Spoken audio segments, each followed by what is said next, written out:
UFC Fight Night, Rob Font, Marlon Vera. Welcome to another prediction video by yours truly here at Boxing MMA Picks, giving you that full card prediction for this UFC Fight Night event. He goes by Zahn, I go by Harris. Once again, we are Boxing MMA Picks, and we are here to give you our fight-by-fight breakdown and analysis from that betting perspective.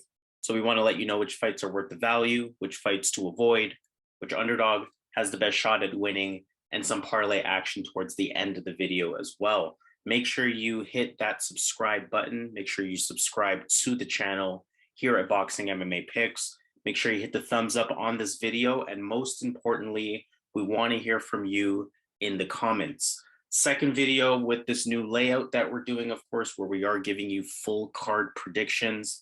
Let us know how you feel about that in the comments. If you want us to go back to a prelim main card format, again, let that be known, and we're here to listen to you, and we're here for the people. But we are going to get into this event. We have 12 fights on this, 6 fights on the prelims, 6 fights on the main card. So we have a pretty good spread between these fights, and we're going to get right into it. Let's get right into these predictions. Let's get right into fight number 1. We have Tatsuro Taira taking on Carlos Candelario, 2 newcomers to the UFC. Taira, he's making his UFC debut, Japanese fighter. He last competed in November, so still active. And watching his last fight, looks very comfortable on the feet. A lot of fakes, a lot of feints. He's patient. He fights from distance. Seems to be pretty light on his feet as well. Sharp calf kicks, appears to pick his shots well. He's more on the methodical, technical side of things as a striker from what I've seen. And even in watching his second most recent fight, he did show me some ground IQ. He showed me some effective takedown entries, some effective takedowns. And in that fight specifically, he had 4 minutes worth of top control time that led to a submission victory. To that point, as somebody who maybe the stand-up is his bread and butter, 5 of his 10 wins have come via submission. So that tells you, regardless of the level that he's facing, that tells you that at least as a fighter himself, pretty well-versed, pretty well-rounded. Carlos Candelario, UFC debut for him as well, except he has competed on Dana White Contender Series, had a loss back in August. Boxing background, the hands are sharp, hands are quick. He can put combinations together. He has good punch IQ. Biggest red flag for him that I noticed is that his takedown defense isn't the best. And that's essentially where his problem could be. Again, as I mentioned, UFC debut for both fighters. So that alone is going to tell you in some ways, anything can happen. Either fighter can win. Some fighters show up for their debuts. Some fighters have a much better performance in their second fight in the UFC. So in some way, there are question marks as to what we're going to see in this fight. But the way that I'm looking at this fight, I'm looking at Tatsuro Taira, the Japanese fighter, as really just being the better overall MMA talent, whereas Candelario is a bit one-dimensional as a kind of just a strong boxer. Taira can maintain distance on the feet. He can effectively use, the kicks against the boxer, fight from the outside. And I think he has that ability to potentially resort to a ground game as he needs to. Outside of this fight being debuts for both fighters, from a skill perspective, I do like Taira in this one.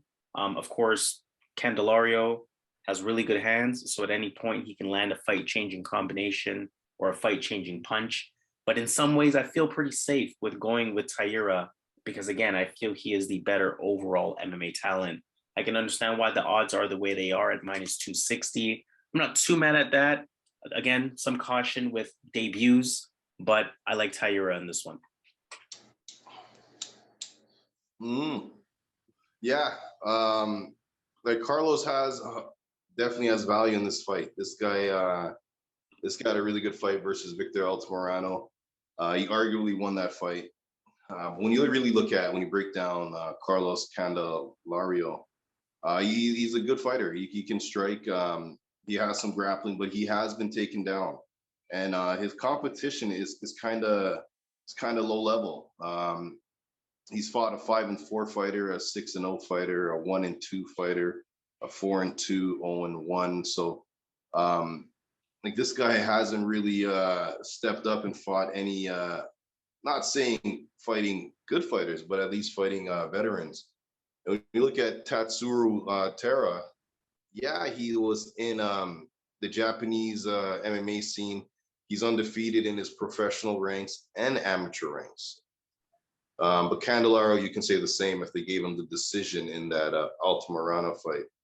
But one thing I like about Tatsuro, he doesn't have the best competition, but he is fighting fighters 38 and 18, 12 and 5, 6 and 2, 24 and 13. These are guys that could literally win fights because of their experience. And this guy not only won these fights, he finished most of these fights. As Harris indicated, he probably is the better striker in this fight. He probably is the better grappler in this fight. But again, it's his first fight in the UFC, so there's a lot of question marks. But I'm going to go with the hype. I know there's a lot of hype on this newcomer out of Japan. I know Japan's looking like this is their next guy. And I think they might have something. But again, he has to be tested at the UFC level. So this is his first fight. I'm going to go with him. I'm going to go with Tatsuro Taira to get it done. But I think there's upset alert on this fight all day. I think Candelario can definitely win this fight. But I'm just going to hope that Tatsuro, coming from Japan, has a good flight over, acclimates to the new time. And first fight UFC jitters. I hope he overcomes all that. But I think he has enough to get it done. So I'm going to go Tatsuro Taira to get it done. But again, there are question marks because he is coming from Japan for this fight. Second fight, we have Gina Mazany versus Shanna Young. Gina Mazany lost to Priscilla Cachoeira back in May of last year. So it's been a little while since she has fought. Not really the most talented or skilled fighter in terms of her ability on the feet.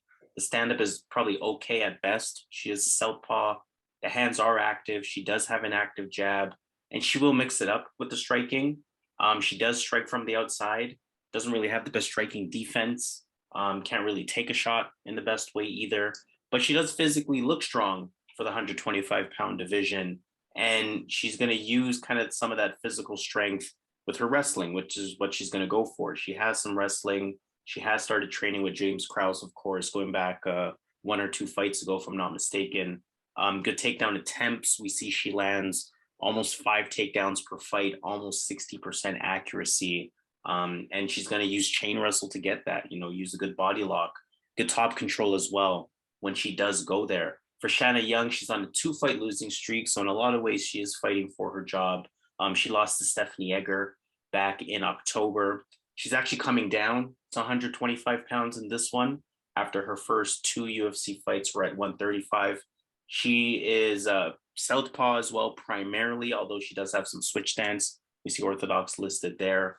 Light on the feet, not really the most technical, willing to engage. She does like that karate style sidekick. Leaves her chin up though. So we're looking at 2 ladies that really aren't the best, aren't strongest on the feet. Shanna Young has some decent clinch knowledge against the cage. Looks like she has some grappling knowledge as well. But I think the key in this fight is that Shanna Young doesn't really have the best takedown defense. She has been taken down multiple times in both of her UFC fights, and she has been taken down multiple times going back to her fight in the Dana White Contender Series. So I'm looking for Gina Mazany to be able to expose that. Mazany essentially loses to fighters that have clearly better stand-up than her.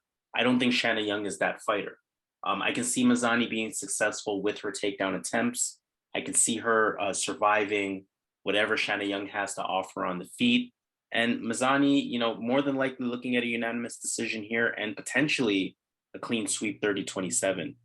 So I like Gina Mazany here. I'm not going to scream throw the house on this because it is 2 relatively lower level fighters. But just in analyzing the strengths of each of these fighters, I really like Gina Mazany in this spot. Yeah, one thing I look at with these fighters, Shanna Young hasn't beaten anyone good at all. Her best win on her record is against Meiju Sutama, 8-4. But if you really look at her, I watched that fight. She is very low level. Even people that she's fighting very low level fighters. She doesn't have any good wins on her record as well. So in a sense, Shanna Young has 0 wins, like 0 good wins. And you look at Gina, she at least got the win versus Yanan Wu. And she had some certain good spots in fights versus, and she has that win versus Rachel Ostovich, but she's not the best. But she had some spots versus Priscilla Cachoeira. But as Harris highlighted, the takedowns is going to be a big thing. Shanna's could have the cardio advantage in this fight. But I just think that Gina Mazany, the better competition, she has done better in those fights, having that grappling advantage. And I think the striking's pretty close here. So I'm going to go Gina Mazany to get it done here. Again, don't bet this fight, very low level, but Gina Mazany seems like the smarter pick. Third fight of the prelims, Natan Levy versus Mike Breeden. Mike Breeden lost his UFC debut. That was to Alexandr Hernandez back in October. Look at his record there, 10 wins, 4 losses. Of those 10 wins, 8 of them are via KO TKO. On top of that, he's introduced as a striker. So, you can definitely expect his stand-up to be solid. Although I would say it's nothing special. It is primarily hands. He is patient on the feet, almost too patient at times. I think that could benefit. I think he could benefit from some higher output. That said, he does pick his shots well, especially when he does have the clear advantage in the stand-up. And I have seen him resort to some takedowns, of course, before his debut in the UFC, so we're not going to see any takedown numbers to his name. But I have seen him land some takedowns. I have seen him defend takedowns as well. And even in that Alexandr Hernandez fight, I do remember a few moments where he successfully defended takedown attempts from Hernandez. For Natan Levy, he lost to Rafa Garcia in November. As a southpaw, he's a decent striker. Has some pop in both his punches and his kicks. Does back up a bit, though. It is easy to kind of put the pressure on him. He does have solid clinch work. He has solid takedowns, or good takedowns, I should say. We see almost three per fight, 55% accuracy. Good control on the ground as well. He can find the submission over 1 per fight in terms of attempts. And you think about his 6 professional wins, 3 of them are via submission. So definitely something that he can resort to. I would say here, I'm looking at Natan Levy. I'm looking at the odds, minus 200. I think this fight could be a little bit of a trap. I'm not all the way sold on Natan Levy, even before that Rafa Garcia fight, when he was still an undefeated fighter. I think Levy's going to depend on his takedowns. But again, like I said, I've seen Breeden have the ability to defend it, at least in previous fights. Again, although he didn't really show it in his debut, Breeden can even potentially land the takedown himself, because Natan Levy doesn't really have the best takedown defense. On the feet, I don't think Natan Levy has the best striking defense, as evidenced in his last fight. That said, Natan Levy should be the better overall MMA striker. But from a betting perspective, I'm thinking dog or pass.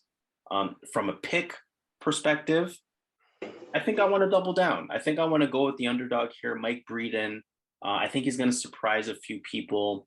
I think his takedown defense is going to work in his favor. I think his stand-up will be a little bit more dangerous, especially if he can put the pressure on. And Natan Levy might end up gassing out a little bit. So I definitely think there's some underdog value on Mike Breeden. And on top of that, from a pick perspective, I also want to go with Mike Breeden to kind of shock some people and pull out an upset here.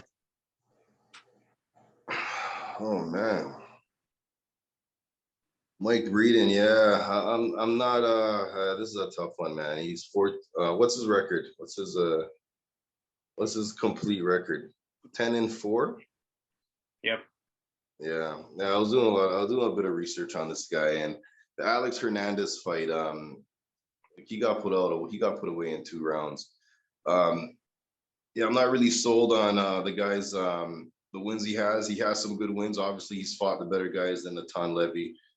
But I think the UFC is throwing Natan Levy a bone here. I think being the only fighter fighting out of Israel, I think that it's important that Natan Levy wins this fight. And I think this is a fighter he can win. I think the striking's close, but I think Natan Levy has a big advantage with the grappling. And Natan Levy, he's some type of look at his picture on Tapology. He's some type of Taekwondo guy or karate guy. Oh, it says karate. foundation style. So yeah, these guys are tricky, man. And then he's gonna have the grappling advantage. I'm gonna go with Natan Levy. I don't want to go against Harris like this, but I'm pretty confident here. He wins this fight. Like I don't see how he loses against Mike Breeden, right? So yeah, I'm pretty confident here. I think UFC is throwing him a bone. All right, let's move on to the fourth fight. We have Gabe Green taking on Yohan Lainesse. For Gabe Green, hasn't really fought since February 2021. So it's been a little while, 13 months for him, 14 months, I should say. Beat Phil Rowe at that time. Pretty active striker. We see a pretty high work rate from him in terms of significant strikes landed per minute. Good boxing, good kickboxing, throws combinations, has a decent double jab, decent active calf kick as well. A good consistent pace, which, he continues to press forward. I think that's going to be a key factor in this fight. And decent in the clinch. He showed me that he's shown me that he can land a takedown, one takedown per fight, as we see there. Obviously, very small sample size. He has shown me some grappling IQ. He has shown me some submission attempts. So he's not completely clueless, or he's not completely a one-dimensional fighter. Someone who can do a little bit of everything. Yohan Lainesse, in some ways, same thing, right? He's an undefeated UFC newcomer. As you mentioned, he competed in Dana White Contender Series back in November. His striking really isn't the cleanest, but he definitely has some power, and he's definitely willing to engage. He can switch stance. He has a good jab. He also wants to be a fighter coming forward, so it's going to be interesting to see how that dynamic plays out in this fight. Appears to have some wrestling too. That wouldn't surprise me. Canadian from Quebec, they typically have some wrestling in them. I have seen him actively shoot for takedowns in some of his fights. Obviously, no real UFC experience, so you're not going to see that reflected in the numbers there. Decent top control to go along with it. Biggest question mark for him would probably be his cardio. I definitely noticed that he slows down as the fight goes on. And I think this fight can be kind of a scrappy fight, kind of a messy fight. Could be sort of a war of attrition in some ways, where it's really going to come down to who's tougher. Who that tougher person is, I mean, it could be either fighter. But from a pick perspective, I do like Gabe Green. I feel like both fighters are well versed. I mentioned that already. Handling their own in the stand-up, resorting to some wrestling when needed. Lainesse might be better in terms of resorting to wrestling when needed. But from a lot of Lainesse fights that I've seen, he almost chooses to keep it on the feet. Going to be interesting to see what he does here, because again, when I think about his Dana White Contender Series fight, he did go right to the strength right away. So I wonder if that's going to be something that he implements for this fight as well, and kind of plays it safer in terms of getting a win and keeping his record protected. But again, I've seen him keep fights on the feet, and I think that's where Gabe Green is going to be the better of the two in terms of striking. I think Gabe Green is a little bit sharper. I think Gabe Green is a bit more technically sound. I also feel like Gabe Green, probably most importantly, has the better cardio tank, or at least the more reliable cardio tank. And especially for a UFC debut on the side of Lainesse, I can possibly see him, having maybe a big round one, one or two takedown attempts, top control, borderline 10-8 if you really want to go that far. Probably not though.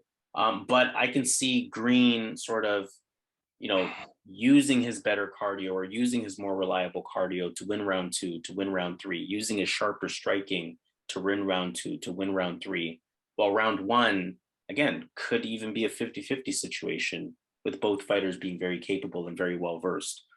So, I'm kind of betting against the UFC debut in this situation, especially in that Gabe Green is a pretty solid overall opponent. I see him here at -140. I might consider it depending on how they look during the ring walks. But again, in making a pick, I'm going to go with Gabe Green.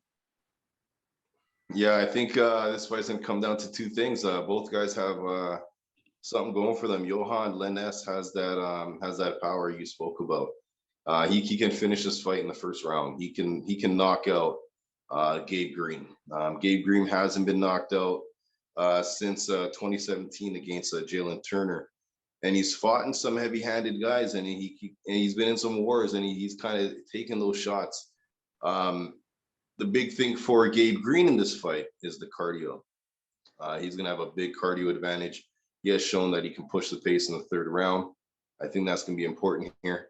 So you got to look at this fight as, do you think Yohan Lainesse is going to put away Gabe Green in that first round, or do you think as the fight goes on, Gabe Green gets it done? So I'm going to go up the ladder here. I like Gabe Green here. I like his cardio, and I was leaning towards Yohan Lainesse because I think this is a live spot for him to land that knockout. But we're not sure where he's at. He's been fighting certain fighters here. We're not sure the level that he's at, but he has shown that he does have ridiculous power, and he does have some type of grappling. He can tackle you down. He can hold you on the ground. He has some top control. But in this fight, Gabe Green might be able to out wrestle him, might be able to out grapple him. But what I see happening as the fight goes on, second, third round, Gabe Green's cardio is showing. So I'm going to go Gabe Green to get it done here. Just being at a different level at this point. At a later point, I can see Yohan giving him problems here in the next couple of years. But right now, I think Gabe Green has enough to get it done. All right, let's move on to the fifth fight of the prelims. We have Alexandr Romanov versus Chase Sherman. This is a fight that was supposed to occur last week. We see Romanov here as the huge favorite at -2,000. I really won't spend too much time on this one as a result of the odds alone. We're looking at striker versus wrestler, Chase Sherman being the striker, Alexandr Romanov being the wrestler, of course, in this one. We know Romanov has that power wrestling style. We know he has really dominant takedowns, good takedown technique, decent speed with his takedown entries as well. This was a short notice fight for Chase Sherman, again, when it was supposed to happen last week. So I guess you can still kind of consider it a short notice fight because one extra week isn't going to give you a full camp at that point. Sherman doesn't really have an aggressive one punch power type of style to be a huge threat on the feet here. I say that because we know Alexandr Romanov doesn't really have the best striking, although it is improving. Whereas Romanov, we know, is going to have a significant advantage on the ground. I have seen Romanov gas out, and that would be kind of the other red flag with Romanov in terms of where you can take advantage of him. But so does Chase Sherman. So again, doesn't have that one punch power. Again, he does gas out as well. So the two ways that you would beat Romanov, Chase Sherman really doesn't possess those opportunities or possess those abilities, I should say. Outside of a heavyweight beware, which is going to occur for every heavyweight fight, where we know that any heavyweight fight can change with the course of one punch. Outside of that heavyweight beware, I really see Romanov cruising to victory here. So I won't spend too much time. I will advise, though, do not bet on this fight. -2,000 is way too steep. We saw what happened last week with the disqualification. Anything can happen in these fights. So the last thing you would want to do is bet on the -2,000, buff up your pay by 5% and think to yourself, hey, this is going to happen for sure. And then Romanov gets DQ'd or something silly like that. But 10 times out of 10, I am going to pick Alexandr Romanov in this fight. And 10 times out of 10, realistically, I kind of think he wins it. But again, don't bet on it. Too steep, not worth it.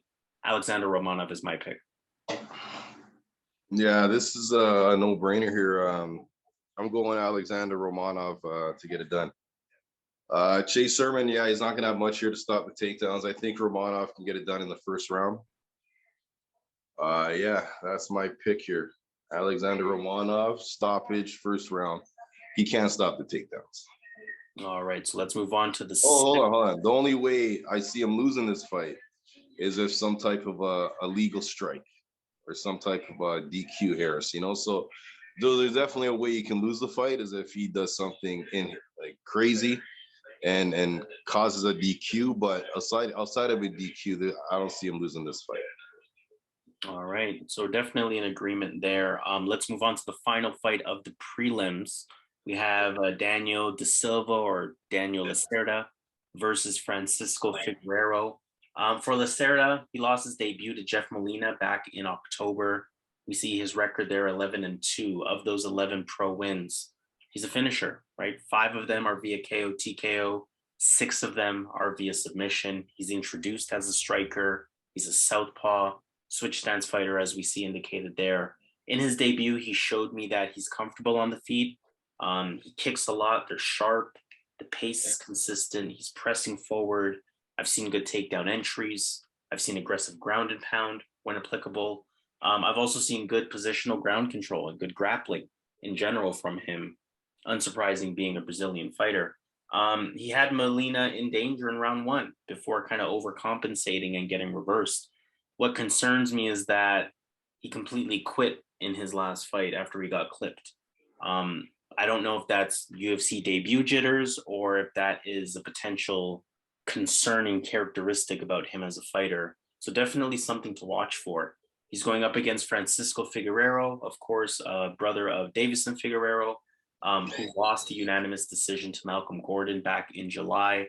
Some similarities stylistically to his brother, in that he keeps his hands down, he's flat-footed, but has good movement. He's light on the feet, again, despite being flat-footed. A lot of kicks, sharp kicks as well. He is naturally a counter striker, sharp counter strikes. His hands are sharp as well in general, and has a good clinch. You know, he can intelligently land takedowns. He can stay on top and win rounds with his control time.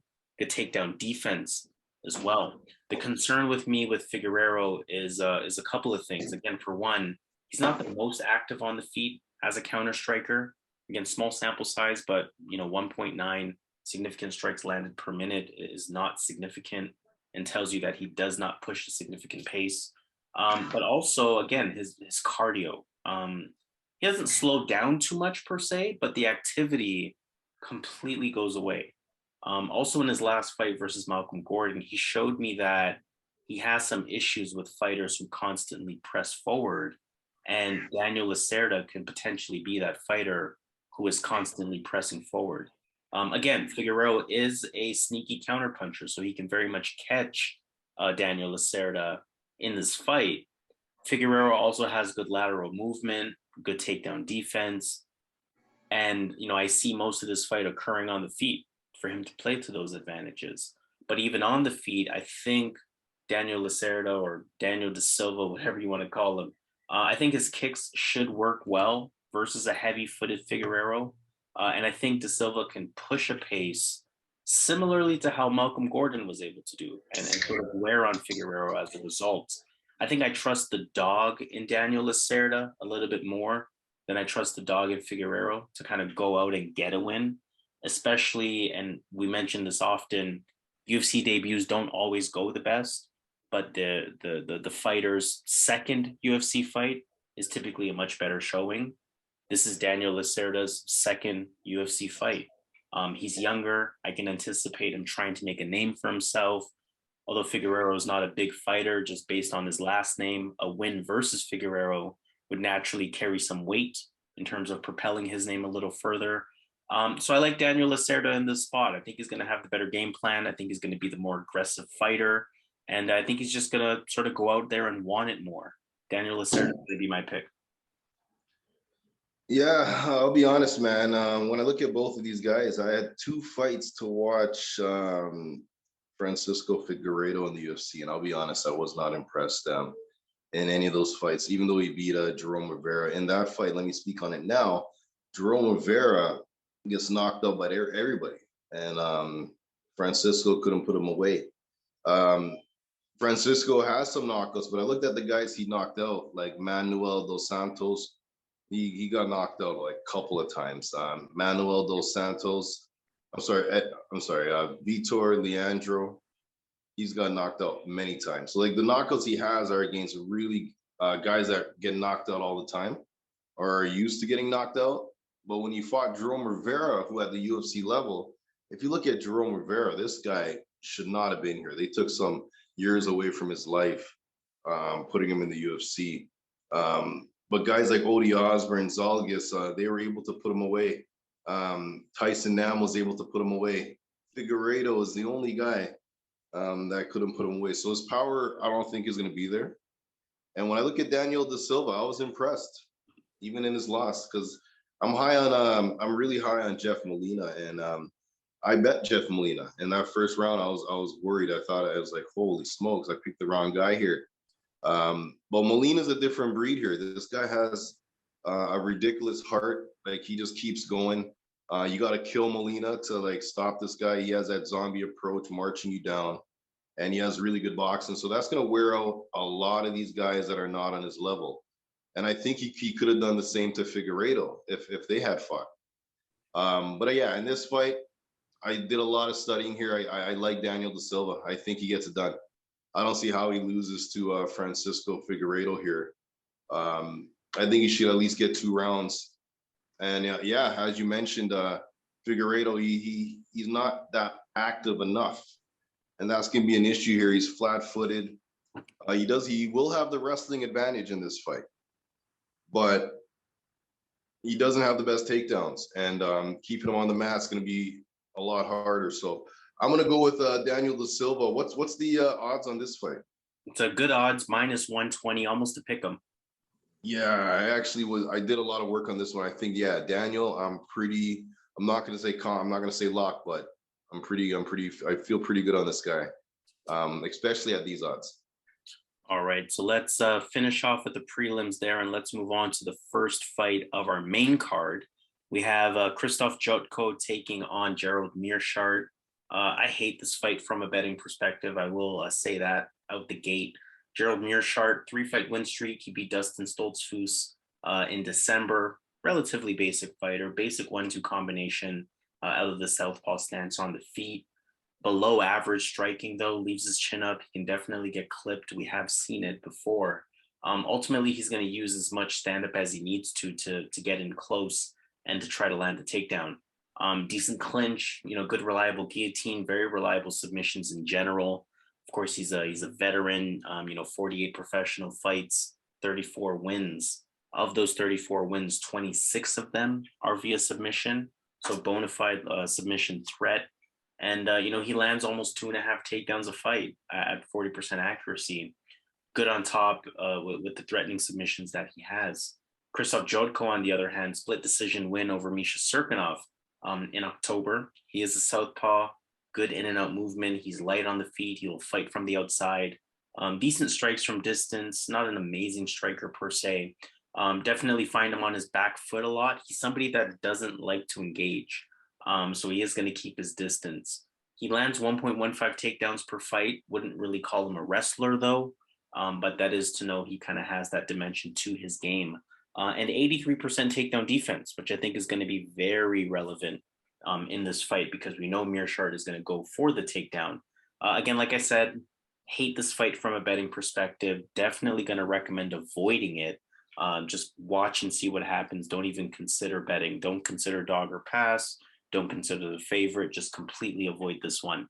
I think for as dangerous as Meerschaert can be on the ground, he can also be taken down, and he can be controlled as long as you're mindful of those submission threats. As somebody who can come from behind in a fight, we saw it in his last fight. Meerschaert is always going to be dangerous, from that perspective, kind of one of those Paul Craig type of fighters. And even though Krzysztof Jotko has the better stand-up, he doesn't really have a convincing style that will win rounds clearly. Jotko also was taken down 5 times in his last fight. But for 2 rounds, his takedown defense looked very solid. Again, speaking to that 83% takedown defense that he has on paper. And even in the 3rd round, when he was taken down, they were kind of small, insignificant takedowns, but they did add up. He was able to get up right away anytime he was taken down. That tells me that he could, or almost should, have some ability to handle Meerschaert's takedown attempts. And that kind of tells me that he's possibly in position to win this fight. As a fighter who is better on the feet, as a fighter who's going to fight from the outside, kind of pick him apart from the outside, dealing with a relatively basic stand-up style. If he can avoid those takedowns in terms of his distance control, and when he does potentially face the takedown, if he can use that 83% takedown defense, then I think he can pull this one out. Wouldn't be surprised if Meerschaert wins. Wouldn't be surprised if Meerschaert lands a takedown, top control, submission victory. I'm not saying Jotko is bulletproof from a takedown defense perspective, but I am saying that I've seen enough takedown defense activity from Krzysztof Jotko to be satisfied enough in anticipating that he will stop most of Meerschaert's attempts and kind of be winning the war on the feet in the meantime. So I am going to go with Krzysztof Jotko on this, but again, raising all flags, do not bet on this fight. Yeah, when you look at my boy Gerald Meerschaert, he's the type of guy that he's losing the fight, and then he wraps up a win like a Paul Craig. So in this fight, he likely would be the one to stop the fight if someone was to get a finish in this fight. He would be the one to get a submission. Jotko, he does pretty much everything well. He's pretty much a well-rounded fighter. In this fight, it's going to serve him to keep it on the feet. And he should have the better boxing in this fight. Like, he should be able to beat Gerald Meerschaert in this fight as long as Gerald doesn't latch up some type of submission here. So Jotko's a smart fighter. He knows how to fight these submission guys. So I'm going to go with Krzysztof Jotko. But again, at any point, he can get submitted, right? Gerald Meerschaert's that guy that can lock in a submission at any point. If you look at his fight versus Miradov. But I think Krzysztof has a lot more IQ than Miradov. And I think that he's going to keep this in his strong suit. And I think when it comes to wrestling, I think Jotko is going to have the wrestling advantage. But again, Gerald's going to be relentless to get it to the mat. But I think Jotko's going to be ready. So I'm going to go Jotko here to get it done. But it is a tough fight to call here because Gerald has that submission threat. Absolutely agreed. Let's move on to the second fight of the main card. We have Darren Elkins versus Tristan Connelly. Darren Elkins lost badly to Cub Swanson back in December. How recovered is he at this point? He's 37 years old. We don't know, but we know that he is a tough veteran. Below average stand-up. He does like to engage, though, active jabs, active combinations, puts the pressure on, comes forward. Minus his last fight, he's been able to take a hit, although he definitely shows the damage of the strikes that he accumulates on him. Solid takedowns, just over 2.5 per fight, only 32% accuracy, but I don't always hate that stat because that tells me that they do actively go for it. Good clinch, even if he doesn't land a takedown. Good chain wrestling, again, speaking to the multiple attempts. He does push that wrestling heavy pace, has heart, doesn't really stop. Again, one of those tough veterans at this stage in his career. Going up against Tristan Connelly, who lost to Pat Sabatini back in April of 2021. So it's been over a year since his last fight. He's a pressure style fighter on the feet, good constant pace, good ability to cut the cage off. In his last fight, he showed me that his takedown defense isn't the best, which will be relevant in this fight. Otherwise, he's a decent fighter overall. Decent fighter on the ground, a combination of wrestling and grappling. He's a BJJ black belt.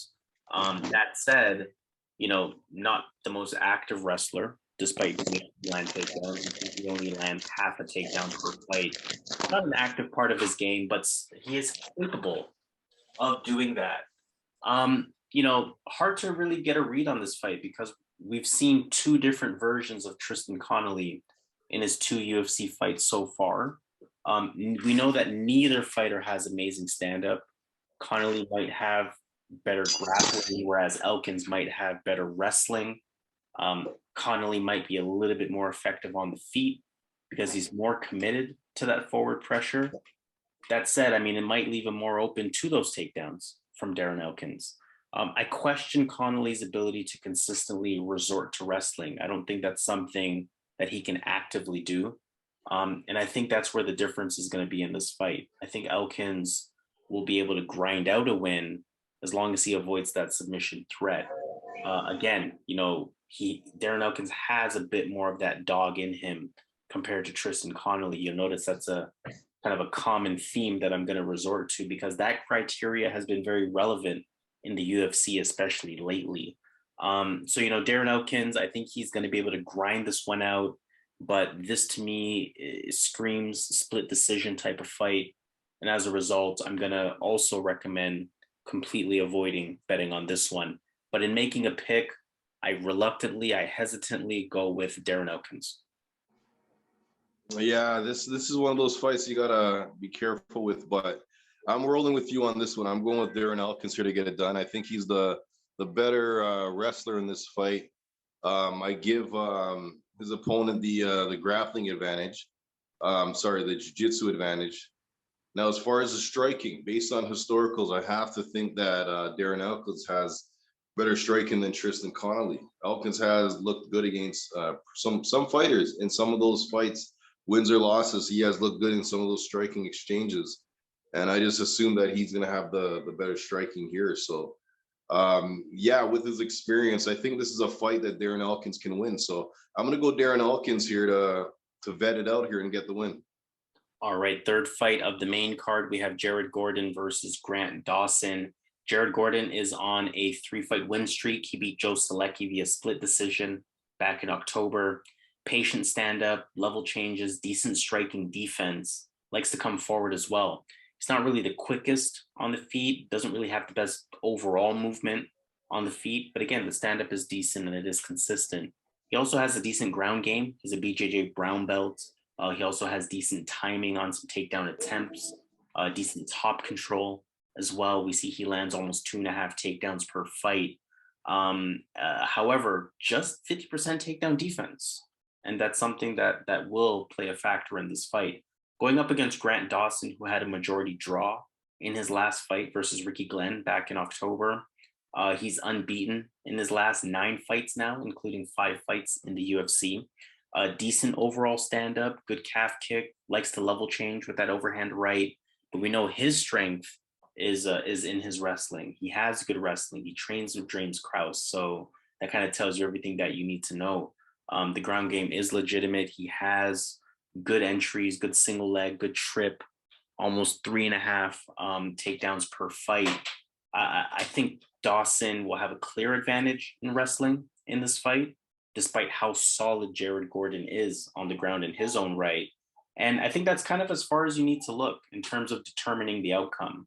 I can see Dawson landing takedowns in at least 2 rounds in terms of landing those takedowns and not really having much issue with surviving a 3rd round of not landing that takedown if that's the case. So, Grant Dawson is going to stay committed to that takedown game, is going to land it in at least 2 rounds. That's going to get him those 2 rounds, or should get him those 2 rounds in the eyes of all 3 judges. And it almost doesn't even really matter what happens in that 3rd round where he's kind of playing survival mode. I can see him landing takedowns in all 3 rounds even as well. Because again, Jared Gordon hasn't really shown me the best takedown defense. So I really like Grant Dawson in this spot. Again, he has something to fight for in terms of, keeping that unbeaten streak going and really kind of cementing himself as a contender in this lightweight division. Grant Dawson is going to be my pick. Yeah, I think this is a fight you got to be careful with. I think Jared Gordon, when you look at this guy, fighters that have come with the Grant Dawson approach, they don't do well against Jared Gordon. If you really look at Chris Fishgold, you look at Joe Selecki, right? So those 2 guys are fighters that want to take it to the mat, and Jared Gordon was able to keep it on the feet. And one thing that's going for Jared Gordon in this fight is he's going to have the cardio advantage. And if you look at Grant Dawson's last fight, you're looking good in that fight. You're looking good in that fight against Ricky Glenn. And then that 3rd round, he received a 10-8. He lost a 10-8 in that round. His cardio was done in that round. So you got to think that Jared Gordon is going to be able to take advantage as the fight goes on with that cardio. And again, he's fought in fighters that they want to take him to the mat. He comes prepared, keeps it standing, and wins these fights. That being said, I think Grant Dawson is going to fix his cardio in this fight. I think he's going to get it to the mat. Joe Selecki was able to take down Jared Gordon 3 or 4 times in that fight. And Grant Dawson's is a lot more relentless than a fighter like Joe Selecki when it comes to the wrestling. And I think Grant Dawson will be able to hold the rounds, keep him on the ground, hold him on the mat, and win the rounds there. So I think Grant Dawson can get the first 2 rounds here. I like him in this spot here. I think he's going to fix his cardio, and I think he's going to get it to the mat. So Grant Dawson's my pick. Fight number 4 on the main card, Andre Fili versus Joanderson Brito. Andre Fili had that no contest in his last fight back in June. He's one of those fighters who are always going to be game, finds himself in a lot of close fights. That does concern me, though, from a betting perspective, especially being a bit more of a sizable favorite in this matchup. Solid overall fighter that has no glaring weakness to his game. Decent stand-up, decent wrestling, decent takedowns, decent grappling. Good long jab, active jab, likes to kind of march you down and come forward. Definitely willing to engage. And again, going back to his ground game, decent scrambling ability, good defensive guard. Again, just kind of one of those fighters with no glaring weakness in their game. Joanderson Brito, on the other hand, he lost to Bill Algeo in January. That was his UFC debut. A lot of movement on the feet. He swings big. Looks like he has some power. You can even just kind of take a look at his picture, physical specimen as well. Has an active clinch game, trying to muscle his way to level changes, muscle his way to takedown attempts. Looks like he has solid takedowns in general. And unsurprisingly, as a Brazilian, we know that he can grapple. His cardio held up pretty decently as well, from what I've seen from him, especially for the pace that he pushes. But, similar to Brito's last fight versus Bill Algeo, I can see Brito's opponent simply being more poised. Brito had moments. He looked good in his debut, in my opinion. He was landing big shots. He was landing takedowns. But, his style is a bit more of a go for broke. He is tough on the ground, but he's reversible. He is tough on the feet, but you can capitalize when he swings big and sort of land a counterpunch. And that's kind of what I'm expecting Andre Fili to do. Be more poised. He is the UFC veteran. He's been here before. He's going to show a higher IQ. And again, counter Joanderson Brito, his style, both in the stand-up and on the ground. That said, like I mentioned, Andre Fili, he's always in a close fight, and this kind of has close fight written all over it. I don't see Andre Fili steamrolling Brito at all. I don't see him just getting him out of there in the first round. I don't see him putting on a striking clinic or a wrestling clinic or a grappling clinic. Brito looks pretty solid. So in some ways, there is some underdog value here. And I wouldn't really advise betting Fili as a result of just always finding himself in a close match. But I think he's going to get it done just as the more poised fighter, as the veteran who has been here before. Whereas for Joanderson Brito, it's still all kind of new in terms of his UFC experience. Andre Fili is going to be my pick. Yeah, I'm on team Andre Fili on this fight. I think Brito's going to look good the first 2 minutes, and I see that as the fight goes on. Fili's going to utilize that range. I think Fili might even go for a takedown as the fight goes on. I think he has a better cardio. He's fought the better fighters. I think he's just a level above this guy. Brito's good, but I like Fili in the spot here to get it done and to make it look good. All right, so let's move on to our co-main event. Andrei Arlovski, Jake Collier. Jake Collier beat Chase Sherman back in January, kind of coming into his own a little bit as a heavyweight in some ways. We know that he used to compete as a middleweight, but he's starting to bring some of those lighter weight class elements into his game as a heavyweight, in that he's light on the feet, decent movement around the ring. He will switch stance. He likes the calf kick. He'll use it pretty often in the stand-up. Good fakes and level changes with the jab, good jab in general, and a lot of head movement, a lot of bobbing and weaving. He throws his strikes and combinations. He's somebody that looks like he knows what he's doing on the feet. Andrei Arlovski, we don't need to say much more about him at this point. He's on a 3-fight win streak. He's 5-1 in his last 6 fights. He beat Jared Vanderaa back in February. We know he's patient in the stand-up at this point. He keeps his distance effectively. We know he's a solid overall MMA striker, good combinations with his hands. He can switch stance pretty effectively as well. High IQ, unsurprisingly. He can fight for 3 rounds from a cardio perspective. You always have to make mention of his age when he does fight, 43 years old, which at some point will be concerning. But again, 5-1 in his last 6. He's been able to handle these heavyweights, and it might speak more to the heavyweight division than it does to Andrei Arlovski. Collier is somebody who can and will gas out. He also doesn't really possess that one-punch power. And I think that's where Arlovski can take advantage as this fight plays out. I think about the Jake Collier versus Carlos Felipe fight. Felipe controlled center, but kind of stayed at distance. Felipe used his jab. He hit his combinations and then got out the way, kind of a stick and move type of style. Didn't really allow Jake Collier to connect cleanly or get into rhythm. That's the game plan that I can see Andrei Arlovski committing to. We've seen Arlovski use that against a lot of heavyweights, especially recently on this 5-1 in his last 6 fights type of streak that he's been on. But it's tough though, because Collier does have some skill on the feet. He does possess a threat early in the fight. But as I mentioned, I just don't think his gas tank will hold up. He visibly slows down, whereas Arlovski kind of keeps a consistent pace going. That tells me that kind of anything can happen in round 1, whereas Arlovski is in good position to win rounds 2 and 3.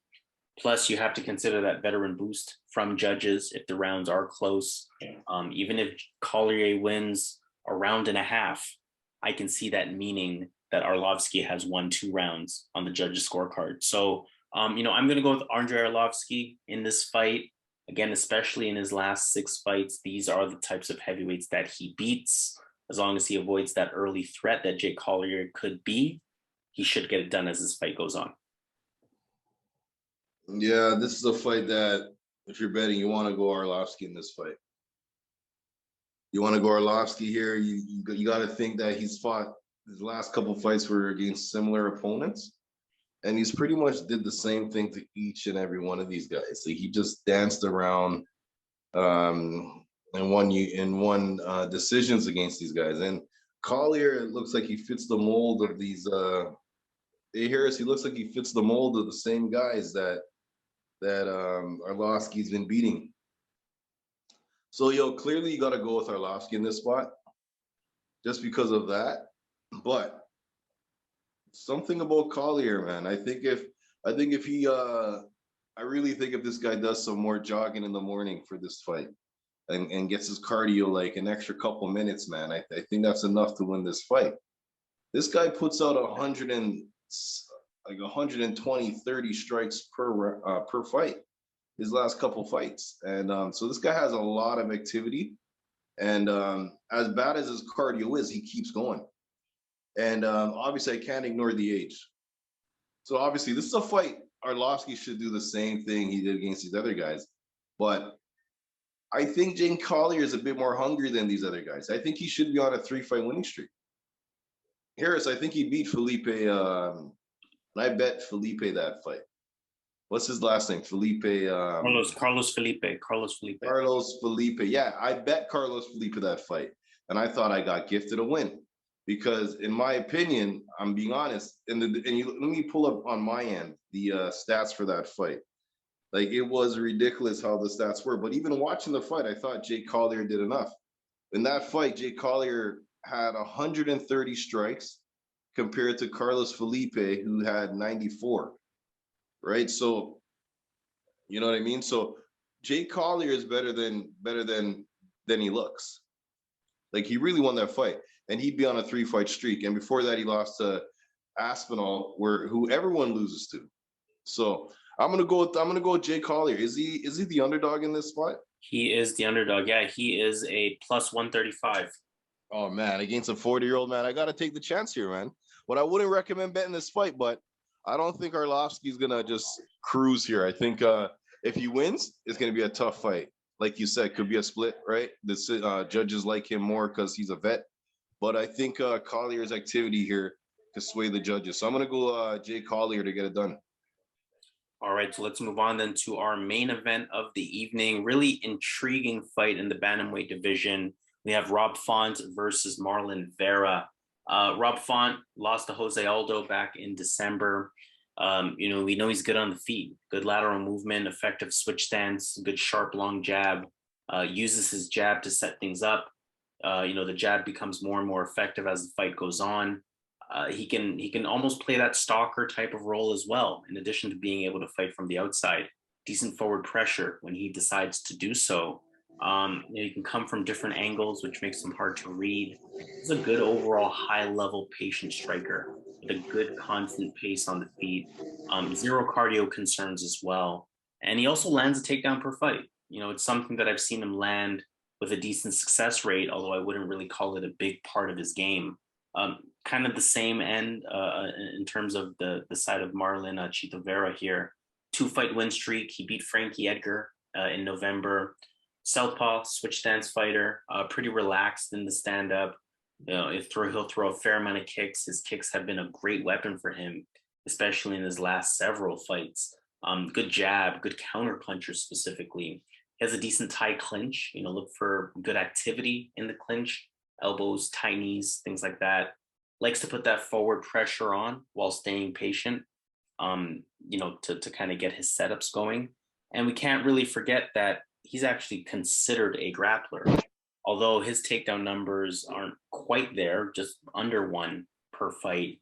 We know that he can grapple, whether it's fighting off a takedown attempt, whether it is an effective defensive guard, whether it's submission attempts, or whether it is, positional control on top. He's somebody who has that IQ and that knowledge as well. That said, in mentioning what both fighters can do on the ground, I do think that this fight stays on the feet. I think both guys are very capable, very diverse, effective strikers. You got to think about Rob Font's last fight versus Jose Aldo. There were some flags in that fight, especially regarding his chin and his durability. He wasn't taking shots well at all. He was being controlled on top without much issue.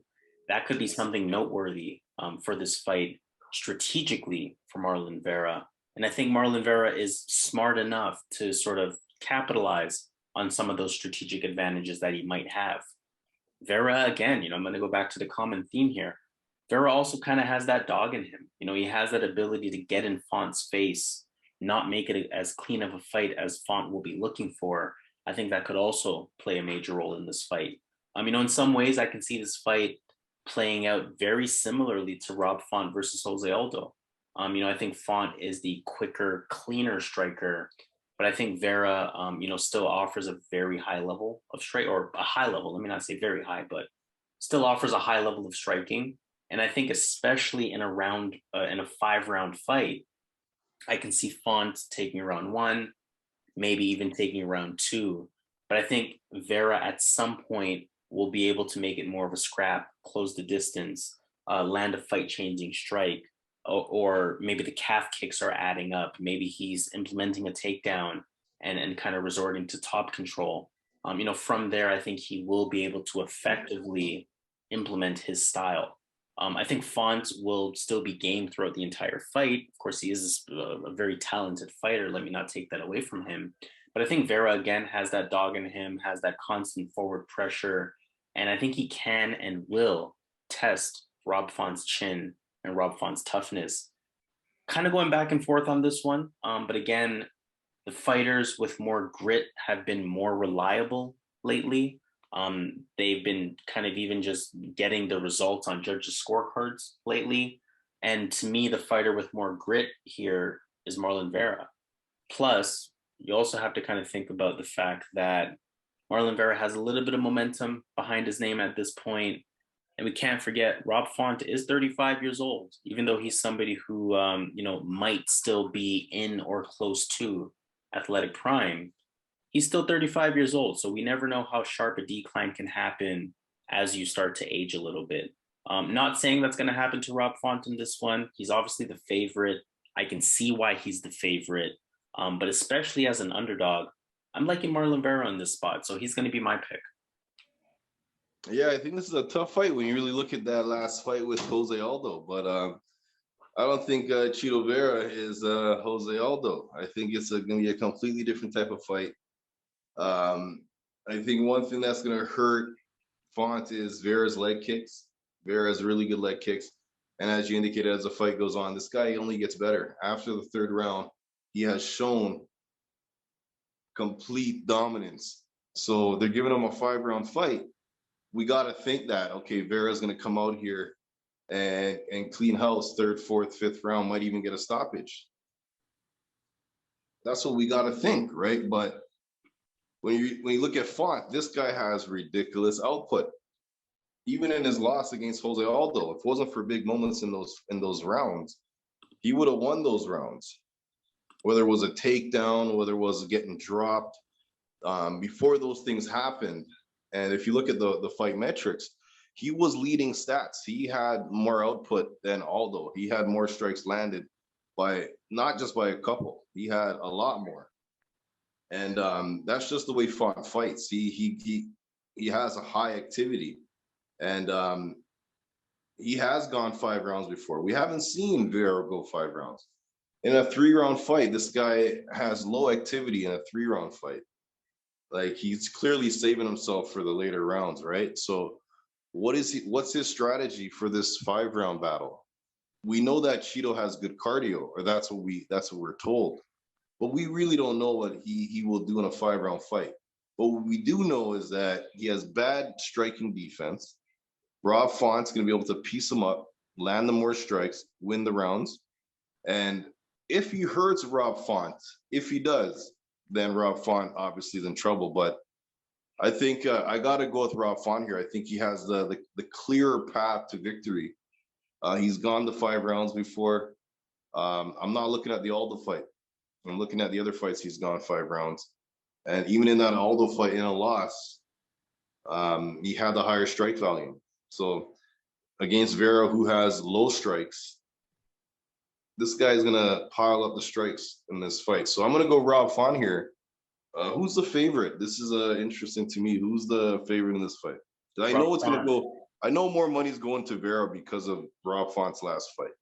Rob Font is slight favorite. I bet you by the time Fight Night happens, Vera's favorite. Okay, I'm going Rob Font.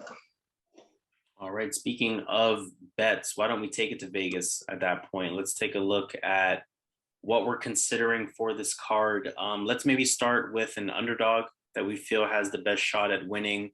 You have several options here. I can name them off.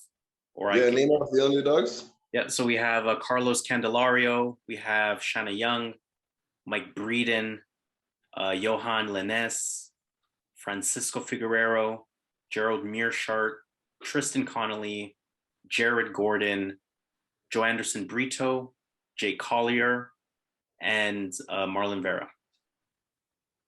Okay, if I'm going to go off an underdog here, who I really think has the best chance, I think is Yohan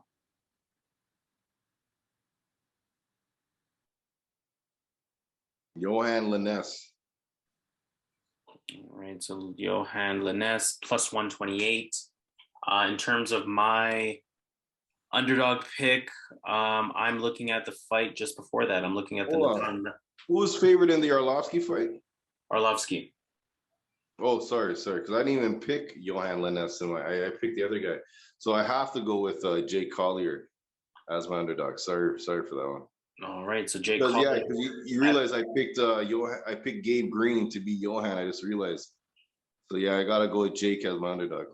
Jake Collier plus 122. As I was mentioning, for myself, my underdog pick will be Mike Breeden at plus 160 in terms of potentially having the best shot to win his fight in the underdog position.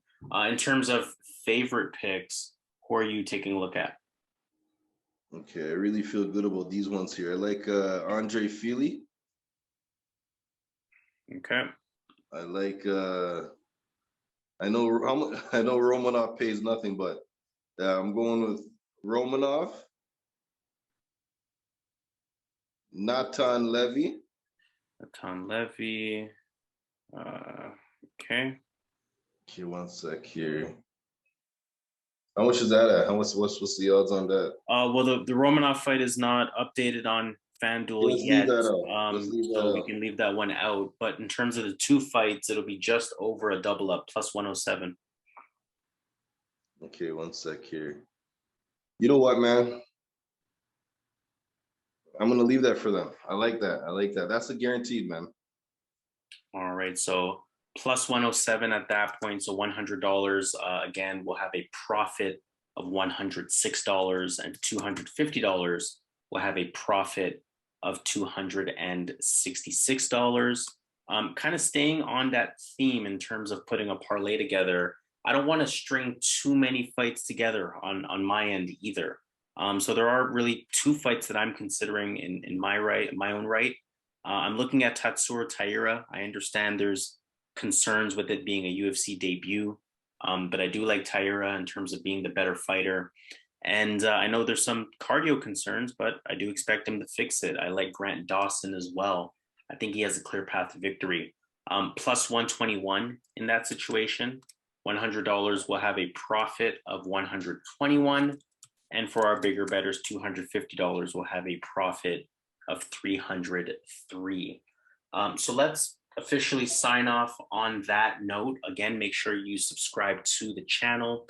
Make sure you hit the thumbs up, and make sure you participate in the comments. We want to hear from you.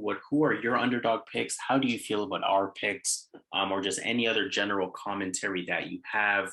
Again, how do you feel about the format in terms of making just one video as opposed to a separate video for prelims and a separate video for main card? Let that all be known in the comments, and we're more than happy to have that conversation with you. But for now, we are going to officially sign off. He goes by Zahn. I go by Harris. We are Boxing MMA Picks. This has been the full card review for UFC Fight Night, Rob Font versus Marlon Vera. And in our usual fashion, let's get this money. Let's do it.